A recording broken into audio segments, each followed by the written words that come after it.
Bismillahirrahmanirrahim. Assalamualaikum warahmatullahi wabarakatuh. Innal hamdalillah nahmaduhu wa nasta'inuhu wa nastaghfiruh wa na'udzu billahi minasyururi anfusina wa min sayyiati a'malina may yahdihillahu fala mudhillalah wa may yudlil fala hadiyalah. Asyhadu an la ilaha illallah wa asyhadu anna Muhammadan abduhu wa rasuluhu la nabiyya wa la rasula ba'da amma ba'd. Teman-teman sekalian, pada kesempatan kali ini saya ingin mengajak kita untuk mentadaburi tentang hubungan kita dengan Allah Subhanahu wa Ta'ala. Udah seberapa baik hubungan kita dengan Allah Subhanahu wa Ta'ala? Atau apakah hubungan kita merenggang dengan Allah akhir-akhir ini? Sehingga kita merasakan kerenggangan itu di dalam sholat kita menjadi gak khusyuk. Kita merasakan kerenggangan itu dengan jauhnya kita terhadap Al-Quran. Al-Quran menjadi sesuatu yang mahjur, terasing. Kita sampai lupa meletakkan Al-Quran itu di mana. Kerenggangan itu dirasakan dengan mudahnya hati kita merasa sedih, galau, berputus asa, berkeluh kesah. Kerenggangan itu terasa dalam hubungan keluarga kita, antara kita dengan orang tua, antara kita dengan sahabat atau teman. Karena sesungguhnya siapa yang buruk hubungannya dengan Allah Subhanahu wa Ta'ala, maka akan buruk pula hubungannya dengan manusia. Dan siapa yang baik hubungannya dengan Allah Subhanahu wa Ta'ala, maka akan baik pula hubungannya dengan manusia. Jadi, kalau kita merasa hubungan kita dengan orang tua nggak baik, kita merasa hubungan kita dengan teman kuliah nggak baik, kita merasa hubungan kita dengan tetangga kita nggak baik, maka hal pertama yang harus kita introspeksi adalah jangan-jangan hubungan kita dengan Allah itu yang nggak baik. Sehingga akhirnya hubungan kita dengan manusia juga menjadi renggang.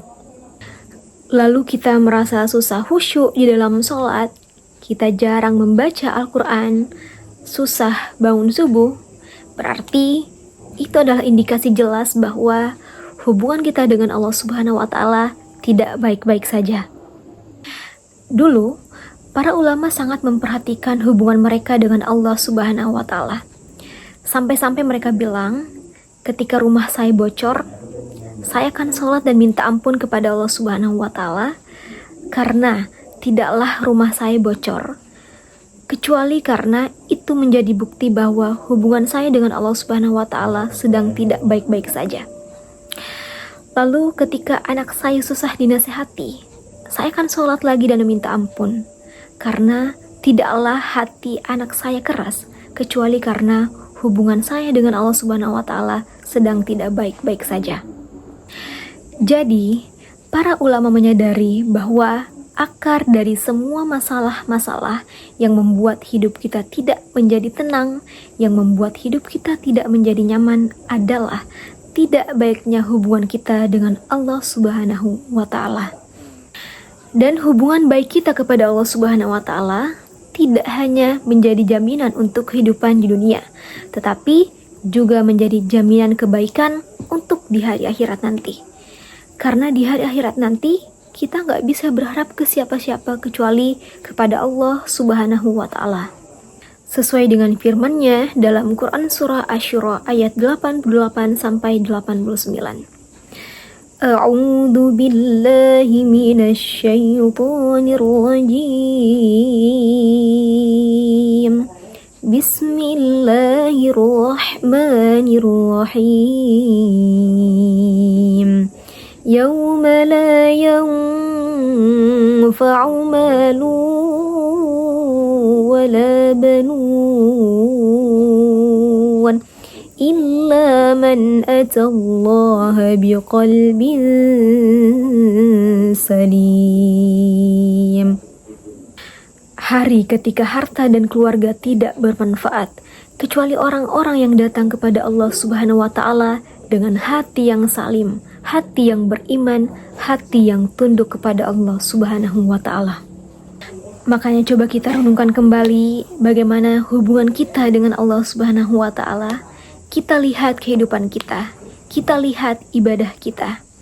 Jikalau kita memang merasa hubungan kita dengan Allah Subhanahu wa taala tidak baik-baik saja, marilah kita perbaiki. Marilah kita kembali kepada Allah Subhanahu wa taala. Caranya gimana? Mudah. Allah itu pemaaf, Allah itu pemurah. Cukup dengan kalimat La ilaha illa anta subhanaka inni kuntu minal zalimin.